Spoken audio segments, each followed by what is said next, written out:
पैठण तालुक्यातील बेलवडे मुंगोशी भागातील आदिवासी समाजातील गोरगरीब विद्यार्थ्यांनी शिक्षण क्षेत्रात मागे न पडता त्यांनीही उंच भरारी घ्यावी याकरिता दक्षिण रायगड युवा मोर्चा चिटणीस प्रवीण पाटील यांनी आपल्या स्वखर्चाने सुमारे 500 विद्यार्थ्यांना दप्तर वाटप केल्याने विद्यार्थ्यांच्या शैक्षणिक क्षेत्राकरिता त्यांचा मोलाचा वाटा असल्याचे प्रतिपादन यावेळी खासदार धैर्यशील पाटील यांनी केले।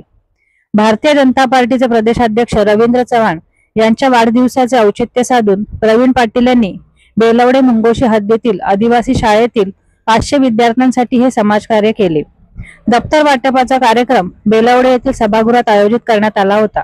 या कार्यक्रमाला भाजप जिल्हा महामंत्री वैकुंठ पाटील, माजी जिल्हा परिषद सभापती डी.बी. पाटील, युवा मोर्चा जिल्हाध्यक्ष निलेश थोरे, संयोजक तथा चिटणीस प्रवीण पाटील, तालुका अध्यक्ष संजय डंगर, सरचिटणीस रोशन चाफेकर, माजी उपसभापती बाळाराम पाटील, बेलवडे सरपंच हरीश पाटील आदी मान्यवर उपस्थित होते।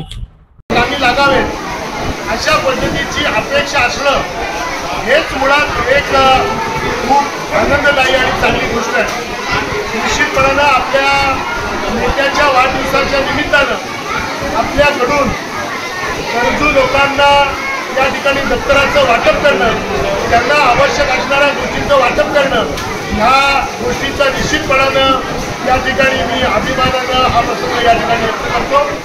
उद्या या पंचक्रोशीतील सर्व मंडळी इथे जमलेली आहे, त्याबद्दल मी त्यांचे आभार व्यक्त करतो आणि माननीय चव्हाण साहेबांना या ठिकाणी वाढदिवसाच्या निमित्तानं